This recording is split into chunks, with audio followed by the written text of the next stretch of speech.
الليل إذا يسري هل في ذلك قسم لذي حجر ألم تر كيف فعل ربك بعاد إرم ذات العماد التي لم يخلق مثلها في البلاد وثمود الذين جابوا الصخر بالوادي وفرعون ذي الأوتاد الذين طغوا في البلاد فأكثروا فيها الفساد فصب عليهم ربك سوط عذاب إن ربك لبالمرصاد فأما الإنسان إذا ما ابتلاه ربه فأكرمه ونعمه فيقول ربي أكرمن وأما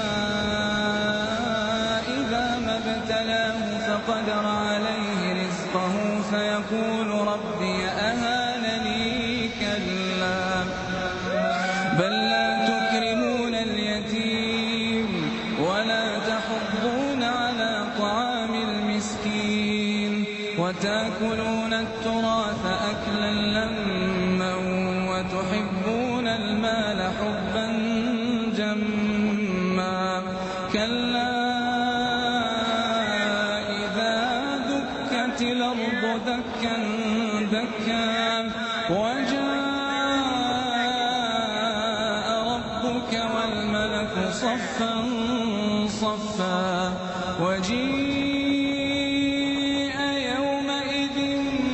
بجهنم يومئذ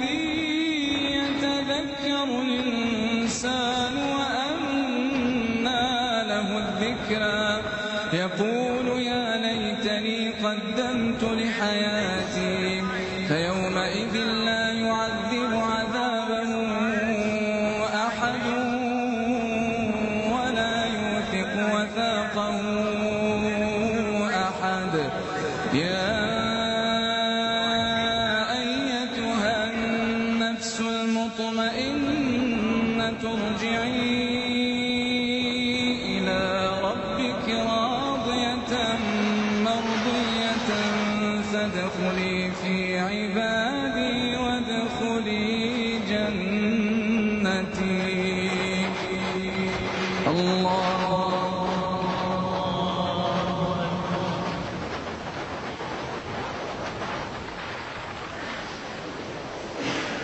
السلام عليكم